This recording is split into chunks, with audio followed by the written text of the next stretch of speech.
구약성경 334페이지입니다. 그 119페이지나 120페이지입니다. 출애굽기 25장 21절에서 22절까지의 하나님의 말씀을 보시겠습니다. 그 지난주에 그 미국에서 아주 큰 일이 벌어졌습니다. 바로 이제 트럼프의 시대가 끝나고 바이든의 시대가 시작되었습니다.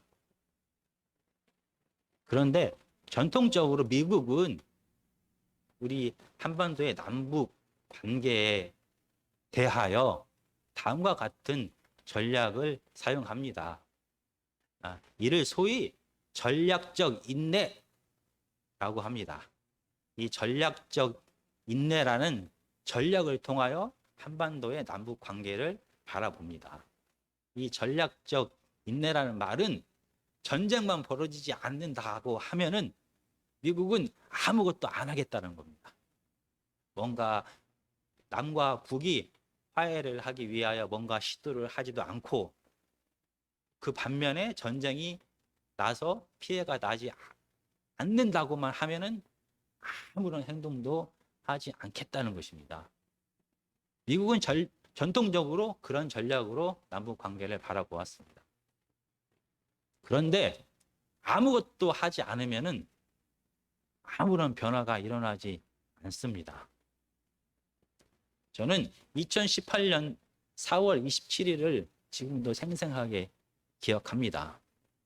2018년 4월 27일은 판문점에 남북 분계선을 사이에 두고 문재인 대통령과 김정은 위원장이 만났습니다.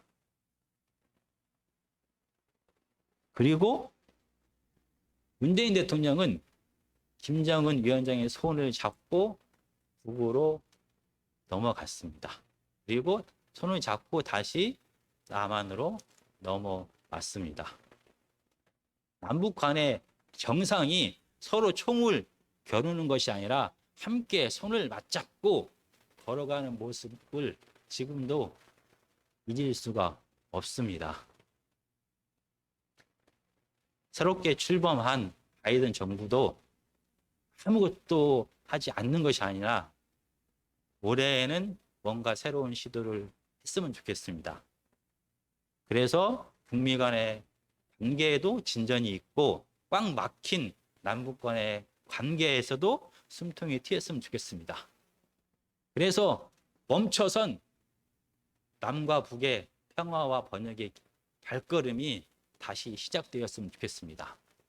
오늘 하나님의 말씀은 출애굽기 25장입니다. 그리고 21절과 22절입니다. 이곳에서는 남북 간의 정상이 만남보다 더 극적이고 놀랄 만한 만남이 기록되어 있습니다. 우리가 출애굽기 25장 21절과 22절 말씀을 다 같이 읽겠습니다. 시작. 속죄소를 궤 위에 얹고 내가 내게 줄 증거판을 궤 속에 넣으라. 거기서 내가 너와 만나고 속죄소 위 곧 증거궤 위에 있는 두 그룹 사이에서 내가 이스라엘 자손을 위하여 내게 명령할 모든 일을 내게 이르리라.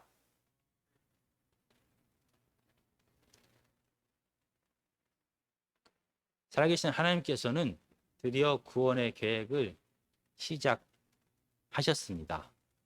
그래서 언약을 통하여 이스라엘 백성과 새로운 관계를 시작했습니다. 그런데 하나님께서 이스라엘 백성들과 원했던 관계는 서로 주고받는 이런 비즈니스 관계가 아니었습니다. 그래서 셈족이 바벨탑을 높이 쌓아서 하나님의 임재를 기다렸지만 하나님께서는 그 초대에 거절했던 것입니다. 왜냐하면 셈족은 이 땅에서의 풍요와 안정 그리고 내세에서의 영원한 삶을 위하여 하나님을 초대했습니다. 마치 이방신처럼 그들이 원하는 것을 얻기 위하여 원하는 때에 하나님을 초대했습니다. 그래서 살아계신 하나님을 이방신처럼 마음대로 좌지우지 조정하고 싶었던 것입니다. 그런데 하나님은 이방신이 아닙니다. 하나님은 스스로 완전하게 완벽하게 존재하시는 창조주 하나님이십니다. 그래서 하나님께서는 하나님의 때가 되었을 때 하나님의 방법대로 이 인류에 대한 구원의 계획을 시작하셨습니다. 바로 셈족의 후손인 아브라함을 부르시고 아브라함을 통하여 구원의 계획을 시작하셨고, 마침내 아브라함의 후손인 이스라엘 백성들과 언약 관계를 맺었습니다. 그리고 하나님께서는 내가 이제 다시 이스라엘 백성들 안에서 살겠다라고 말씀하십니다. 그리고 모세로 하여금 하나님께서 이스라엘 백성들 안에서 살 곳, 바로 성소를 지으라라고 명령하십니다. 이 성소는 여기 팜플렛을 잠깐 보면은 우리는 성막이라고 보통 표현을 합니다. 성막은 그 요즘 말로 쉽게 말하면 이동하는, 움직이는 천막입니다. 지금 이스라엘 백성들은 시내산에 잠시 머물러 있습니다. 왜냐하면 하나님과의 언약 관계를 맺고 그 다음에 하나님의 백성으로 이 땅에서 어떻게 살아가야 될지를 하나님의 율법을 통하여 하나님의 질서와 하나님의 지혜를 거기서 배우게 됩니다. 그리고 하나님께서 명령하신 성막도 지어야 됩니다. 그리고 나서는 이제 분명히 하나님은 이스라엘 백성들과 함께 이동하면서 이 광야를 거쳐 가나안으로 가게 될 것입니다. 그러면 먼저 이 성막에 대해서 저희가 잠깐 이 평면들을 보시면서 살펴보면, 성막은 지성소와 성소를 합해서 성막이라고 우리가 말합니다.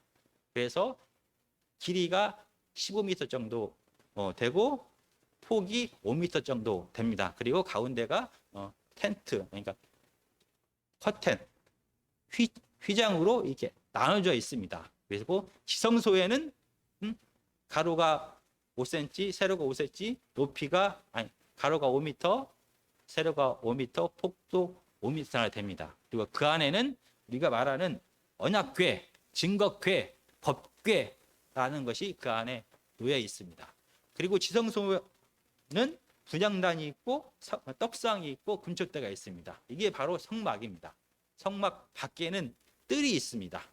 그리고 이 가로 길이가 50m, 그다음에 폭이 25m나 되는 울타리가 이 성막을 뺑 둘르고 있습니다. 그리고 동쪽에는 이 울타리에 문이 있고, 문 가까운 문 쪽에 번제단이 있고, 성막 가까운 쪽에 물두멍이 존재합니다. 그래서 하나님께서는 모세를 통해 이스라엘 백성들에게 이렇게 조립식으로 이걸 다 만들어라라고 지시를 하십니다. 그래서 이스라엘 백성이 광야를 이동할 때마다, 불기둥과 구름기둥이 이동할 때마다, 하나님이 옮겨라라고 말할 때마다 이것을 다시 풀어서 내고 갑니다. 그리고 하나님께서 멈춰라 하는 곳에 다시 먼저 이 성막과 울타리를 다 다시 설치를 합니다. 오늘은 이 성막 중에서 지성소 안에 있는 법궤, 이 언약궤에 대하여 설교를 하려고 합니다. 맨 밑에, 방금 전에 보고 있는 사진의 맨 밑에가 바로 언약궤입니다. 보면은 길이가 1.2m가 되고 폭이 75cm가 됩니다. 그리고 높이도 75cm가 되는 나무 상자입니다. 나무 상자를 금으로 다 이렇게 입혔습니다. 그리고 이 나무 상자에는 금으로 된 고리를 양쪽에 2개씩 해서 4개를 만들었습니다. 그리고 긴 나무에 금으로 다시 입혀서 이 고리에 끼워 놓았습니다. 그래서 만약에 언약궤를 운반할 때는 그냥 손으로 잡는 것이 아니라 바로 이 긴 채를 들어서 언약궤를 운반하도록 했습니다. 언약궤를 절대 만지지 못하게 이렇게 하셨습니다. 그리고 언약궤 맨 위에 보면 여기 사진에 보면은 덮개가 있습니다. 덮개. 살짝 보면 덮개가 있는데 이 덮개를 속죄소라고 이렇게 말합니다. 이 덮개는 나무로 한 것이 아니라 순금으로 됐습니다. 순금으로 돼서 이 언약궤를 위에서 이렇게 씌우고 있습니다. 덮개입니다. 그리고 이 덮개 위에는 금으로 만든 그룹이라는 것이 있습니다. 양쪽에.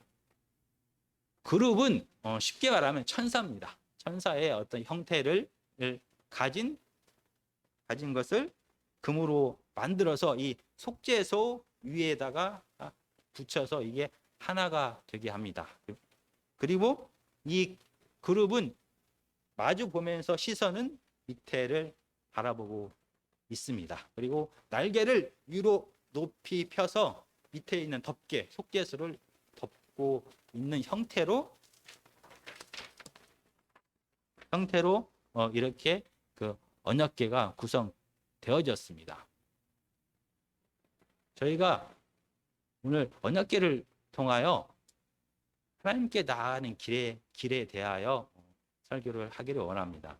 여기 나와 있던 그룹은 좀 전에 설명을 했던 것처럼 천사입니다. 이 성경 속에서는 하나님의 보좌, 하나님께서 다스리고 계시는 의자 옆에 보면은 이 그룹들이 있었다라고 합니다. 하나님은 눈에 보이지 않기 때문에 저 그룹 천사들이 옆에서 이렇게 형상으로 놓여 있는 것을 보면 저곳에 하나님께서 계시는구나. 하나님께서 임재하셔서 다스리는 곳이 바로 저곳이구나라는 것을 알게 됩니다. 근데 이 그룹은 지금 속죄소 위에 얼굴을 마주 보며 있고 시선은 밑에 언약궤를 향하고 있습니다. 이 그룹들의 시선이 중요한 의미를 갖게 됩니다. 이 그룹들의 시선이 왜 중요한 의미를 갖게 되는지는 저희가 창세기로 가면 알 수 있습니다. 창세기 3장으로 가시겠습니다. 창세기 3장 22절입니다. 창세기 3장 22절에서 24절까지입니다.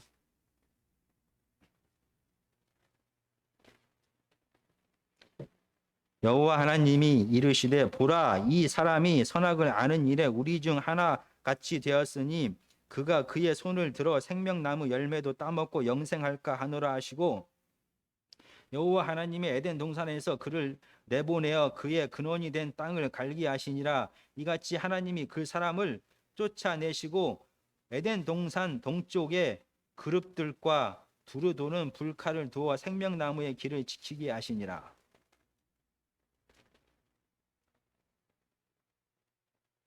아담과 하와는 하나님의 임재 아래서 살았습니다. 만약에 그들이 하나님의 명령, 선악과를 따먹지 말라라는 명령을 하나님의 언약을 계속 지켰다라고 하면 그들은 하나님의 임재 속에서 하나님과 함께 생명과 복을 누리면서 살았을 것입니다. 그러나 아담과 하와는 스스로가 하나님 되고 싶었습니다. 그래서 스스로가 선악의 기준이 되고 싶어서 하나님과 동등됨을 취하고 싶었습니다. 그래서 하나님의 명령을 어기고 스스로 선악과를 따먹어 하나님처럼 되고 싶어 했습니다. 그 결과 하나님의 명령, 내가 이 선악과를 따먹게 되면 정령 죽으리라 라는 하나님의 그 명령에 영향을 받게 되었습니다. 그래서 아담과 하와는 하나님의 임재, 생명 되신 하나님의 품을 떠나게 되었습니다. 에덴 동산에서 쫓겨나게 되었습니다. 그리고 나서 바로 하나님께서는 그룹들을 명하여 에덴 동산의 입구 동쪽을 지키게 하셨습니다.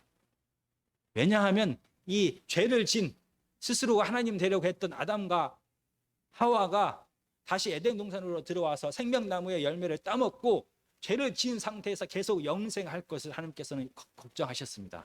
그래서 하나님께서 말씀하신 선악과를 따먹으면 너는 정령 죽으리라 라는 하나님의 명령이, 하나님의 말씀이 성취되게 하기 위하여 아담과 하와가 다시 에덴 동산으로 들어와서 이 선악과를 따먹는 것을 금하셨습니다.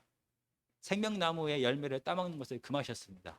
결국 생명나무로 가는 그 길을 이 그룹들이 지켰습니다. 하나님의 임재 안으로 다시 들어가는 이 길을 천사들이 가지 못하도록, 하나님의 임재 안으로 들어가지 못하도록 천사들이 막고 있었던 것입니다. 그러나 사랑이 풍성하신 하나님께서는 하나님의 계획대로 하나님의 때에 이스라엘 백성들과 새로 언약 관계를 시작하셨습니다.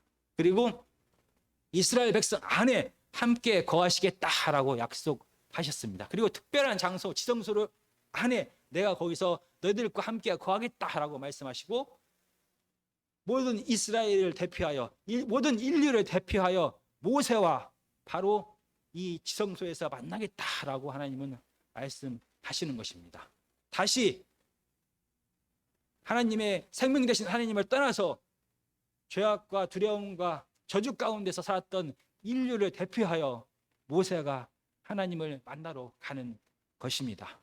다시 생명을 얻는 그 길을 가게 되는 것입니다. 바로 이 지성소에서 그때 그 그룹들, 하나님의 임재 안으로 들어가는 것을 막았던 그 그룹들이 이번에는 하나님에게 가는 길이 어디인지를 지시하고 있는 것입니다. 아내를 쳐다보면서 이 길대로 가면은 너는 하나님을 만날 수 있다라고 지시하고 있는 것입니다. 원수 되었던 하나님과 사람과의 관계가 하나님의 은혜로, 하나님의 언약으로 다시 관계 회복이 시작되었습니다. 하나님에게 나아가는 것을 막았던 그룹들이 이제는 하나님께 나아가는 그 길을 지시하고 있고 제시하고 있는 것입니다. 그렇다고 하면은 이 그룹들이 제시하고 있는 하나님을 만나는 그 길은 무엇입니까? 이 그룹들은 언약궤 위에 존재합니다. 그리고 언약궤를 바라보고 있습니다.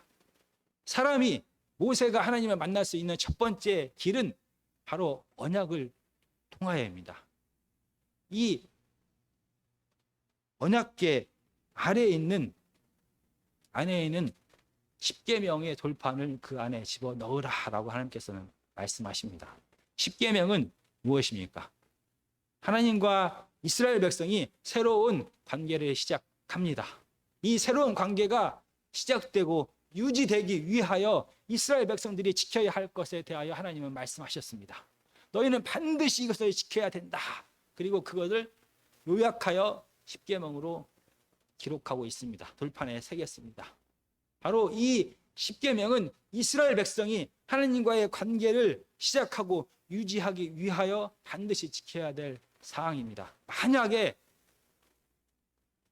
이스라엘 백성들이 하나님께서 지키기를 원하는 이 율법을 잘 지키면 하나님과의 관계가 계속 유지가 됩니다. 생명 되신 하나님 안에 계속 거할 수가 있습니다. 그 결과 그들은 복을 받고 생명을 누리게 됩니다. 하나님이 따로 생명과 축복을 주는 것이 아니라 생명 되신 하나님 안에 거하게 되면 자연스럽게 하나님의 생명을 누리게 되는 것입니다. 아담과 하와가 에덴 동산에서 선악과를 따먹지 않는 한 계속 그들은 하나님의 임재 안에서 생명을 누렸습니다. 마찬가지입니다. 지금 사람들이, 모세가, 이스라엘 백성들이 하나님의 율법 안에서 이 하나님의 율법을 계속 준수하는 한 그들은 하나님과의 관계가 계속 이어질 것이고 하나님은 그들 안에 거할 것이고 하나님의 생명력은 그들의 삶 속에서 넘치게 될 것입니다. 바로 천사가 제시하고 있는 모세가 하나님을 만나는 첫 번째 방법은 바로 언약 안에서입니다. 모세는, 이스라엘 백성들은 언약을 통하여 하나님을 만날 수가 있게 됩니다. 그런데 만약 아담과 하와가 하나님의 명령을 거역했습니다. 거역했던 것처럼 이스라엘 백성이 모세가 하나님의 계명을, 하나님의 언약을 어기게 되면 어떻게 됩니까? 다시 아담과 하와가 하나님의 임재에서 쫓겨난 것처럼 이스라엘 백성들은 하나님을 떠나야 됩니까? 이스라엘 백성들은 아담과 하와가 에덴 동산에서 쫓겨난 것처럼 다시 성전에 다시 들어올 수가 없는 것입니까? 이스라엘 백성들은 다시 하나님이 없는, 생명이 없는 이 두려움과 죽음과 저주가 가득한 삶을 또 다시 반복해서 살아야 되는 것입니까? 그렇지 않습니다. 이번에는 하나님께서 또 다른 길을 예비하셨습니다. 왜냐하면 하나님은 사람의 죄성을 너무나 잘 알고 계셨습니다. 아담과 하와가 스스로가 하나님 되어서 하나님의 뜻대로, 하나님의 지혜대로, 하나님의 방법대로 살아가는 것이 아니라 내 생각과 내 의지대로, 내가 원하는 대로 살아가고 싶어하는 그 죄성이 이스라엘 백성들 안에 가득하다는 것을 하나님은 알고 계셨습니다. 그래서 그들도 아담과 하와처럼 하나님을 배반하고 스스로가 하나님이 될 것을 알고 계셨습니다. 그래서 하나님께서는 그들에게 또 다른 길을 열어 놓으셨습니다.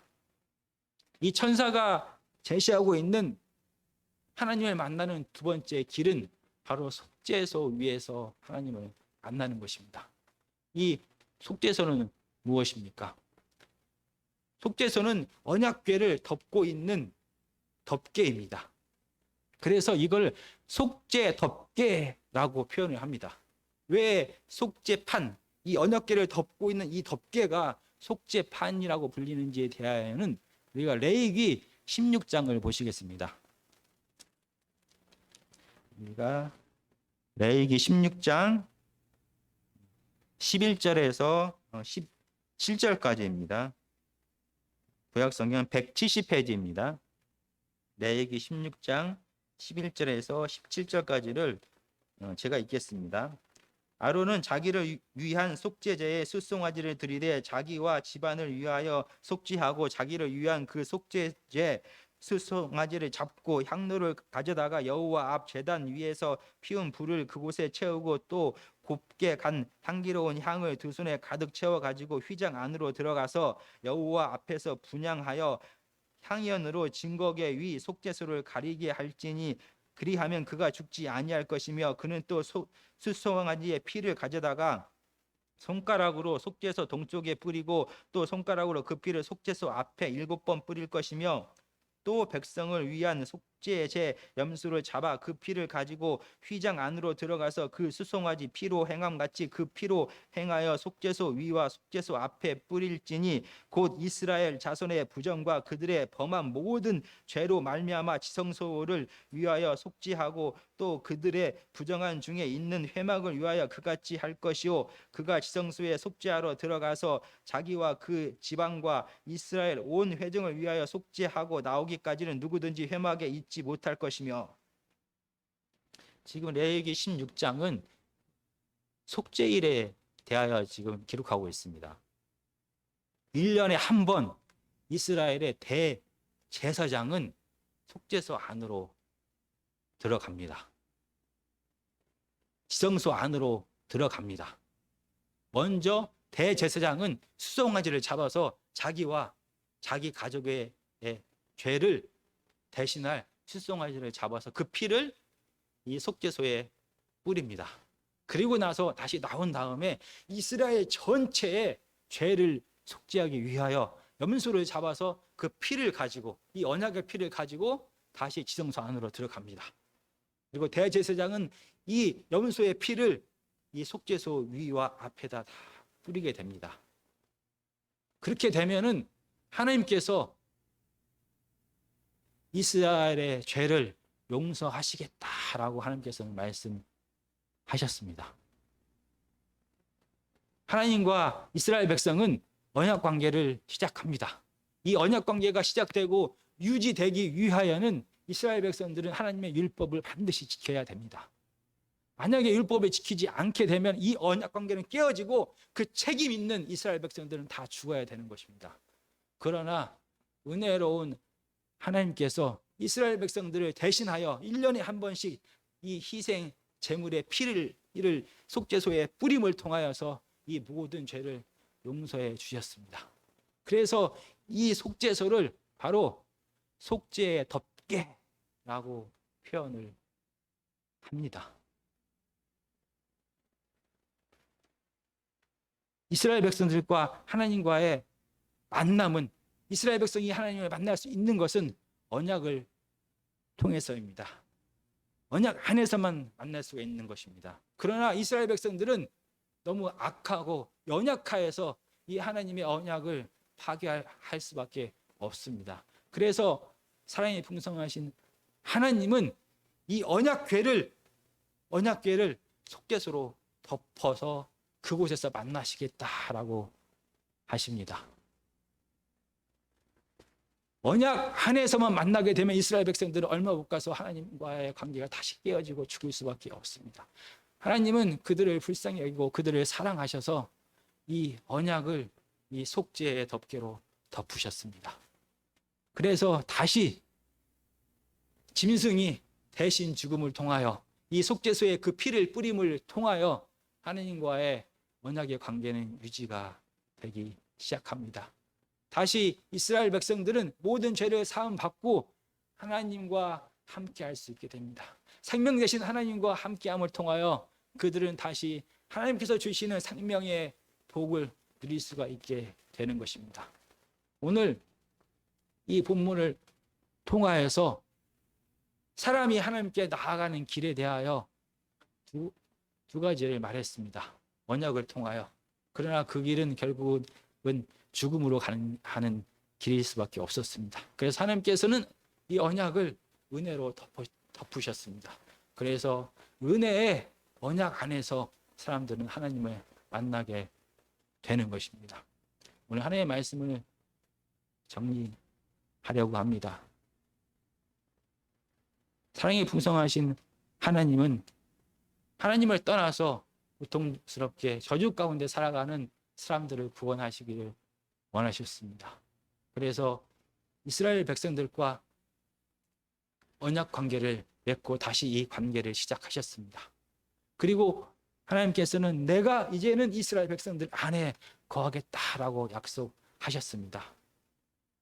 그러나 이 만남은 언약 안에서의 만남일 수밖에 없습니다. 그래서 만약에 다시 또 아담과 하와처럼 이스라엘 백성들이 하나님께 범죄하고 하나님을 무시하고 언약을 저버리게 되었을 때 그들은 다시 한번 생명을 떠나서 저주 가운데 살 수밖에 없게 됩니다. 이를 아셨던 지혜로운 하나님께서는 이스라엘 백성들에게 은혜를 주셨습니다. 하나님의 언약궤가 속죄소로 덮여 있는 것처럼 하나님의 언약이 하나님의 은혜와 사랑으로 덮여 있게 하셨습니다. 그래서 사람들은 이 은혜의 언약 안에서 하나님을 만나게 됩니다. 그런데 이렇게 은혜의 언약 안에서 1년에 한 번씩 대제사장이 이 속죄소에서 하나님을 만났습니다. 근데 예외적인 사람이 여기 출애굽기부터 계속 존재합니다. 1년에 한 번만 하나님을 만나는 것이 아니라 속죄소 앞에서 하나님을 만나고 싶을 때마다 만났던 사람이 존재합니다. 하나님이 필요할 때마다 그를 불렀습니다. 바로 모세입니다. 왜 모세한테는 이런 특권을 하나님께서 주셨습니까? 왜 1년에 한 번 대제사장을 통하여 만났던 그 하나님이 왜 모세가 만나고 싶을 때 하나님이 또 필요할 때마다 그를 속죄소에서 만날 수 있었고 모세는 죽지 않을 수가 있었습니까? 우리가 민수기 12장의 말씀을 보시겠습니다.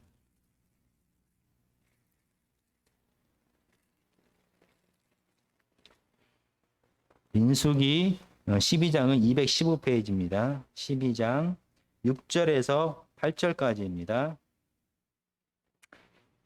이르시되 내 말을 들으라. 너희 중에 선지자가 있으면 나 여호와가 환상으로 나를 그에게 알리기도 하고 꿈으로 그에게 말하기도 하거니와 내 종 모세는 그렇지 아니하니 그는 내 온 집에 충성함이라. 그와는 내가 대면하여 명백히 말하고 은밀한 말로 하지 아니하며 그는 또한 여호와의 형상을 보거늘.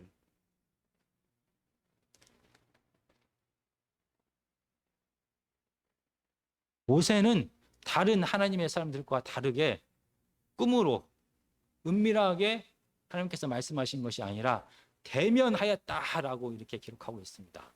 여기서 대면하다는 것은 얼굴을 같이 보았다라는 그런 뜻이 아니라 바로 속죄소에서 직접 하나님을 계속해서 만났다라는 그런 말입니다.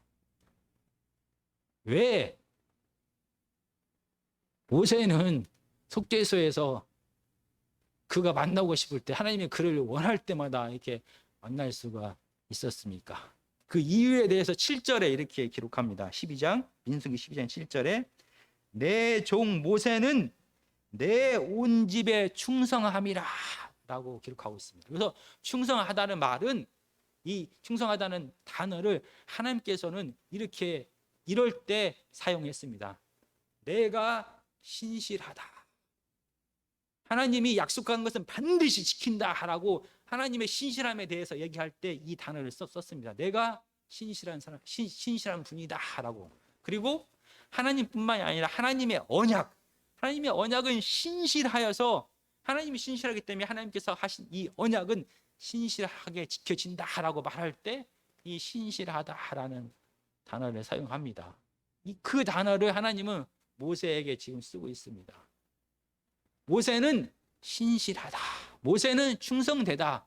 모세는 하나님의 언약을 철저하게 지키는 사람이다 라는 바로 그런 뜻입니다. 모세는 하나님의 언약 앞에서 부끄러움이 없는 사람이다 라는 뜻입니다. 그래서 모세는 하나님과 백성이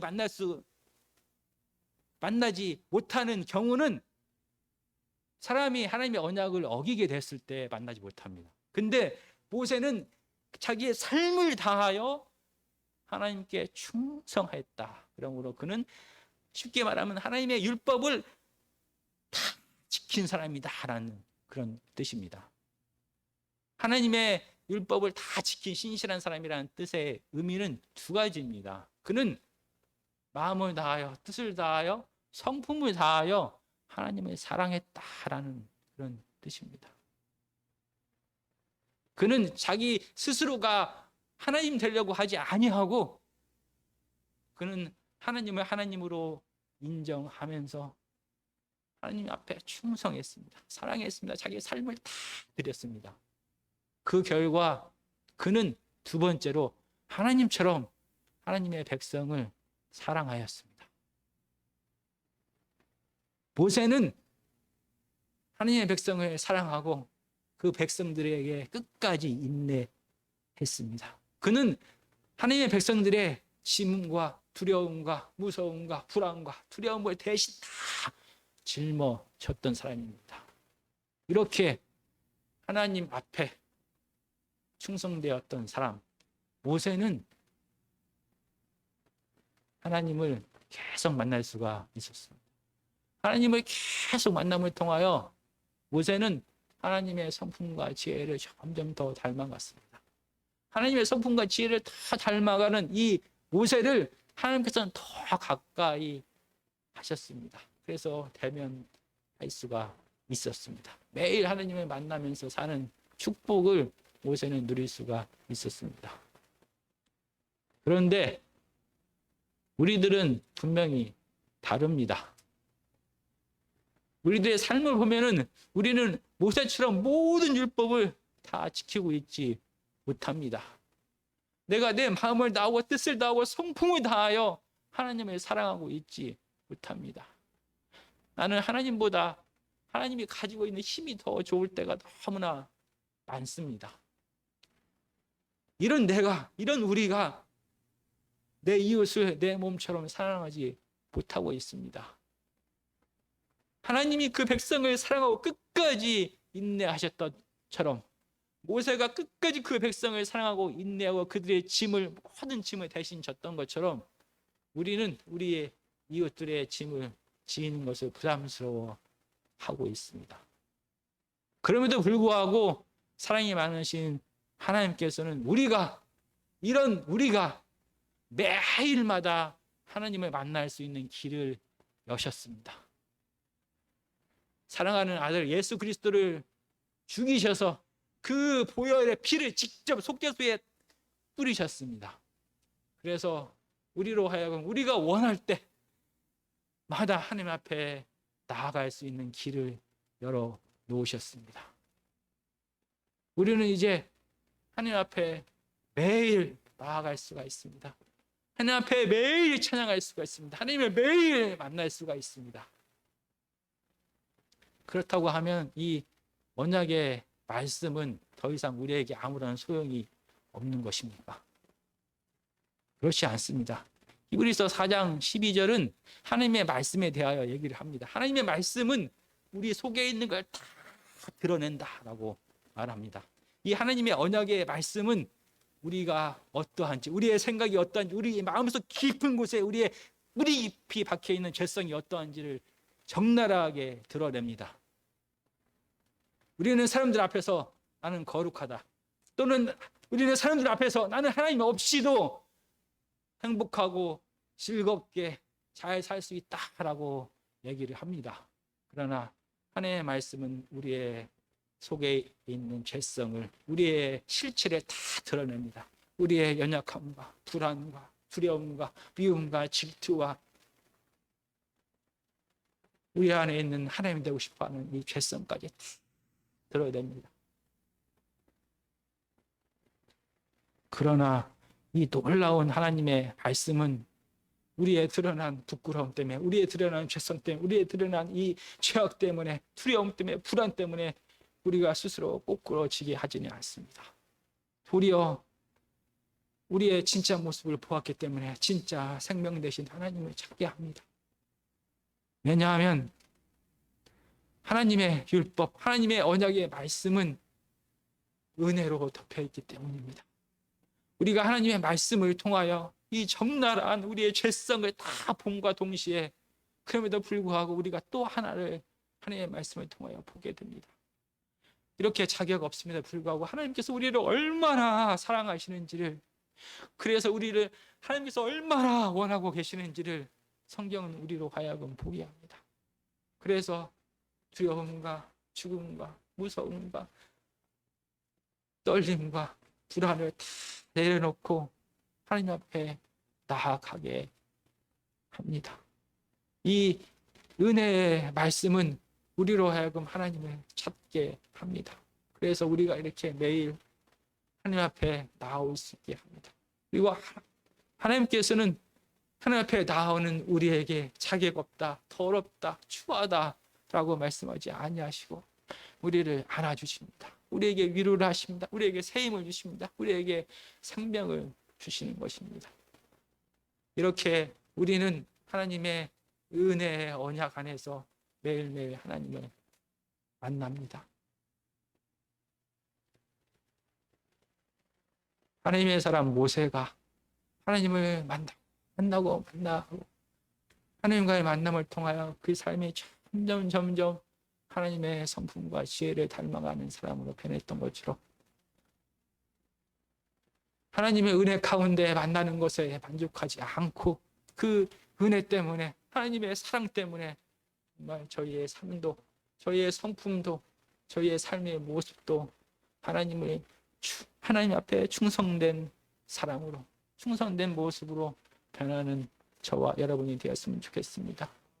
정말 하나님께서는 저희를 사랑하시고 이 은혜의 자리로 매일매일 저희를 초대합니다. 이 초대에 응해서 매일마다 하나님을 만나는 저와 여러분이 되었으면 좋겠습니다.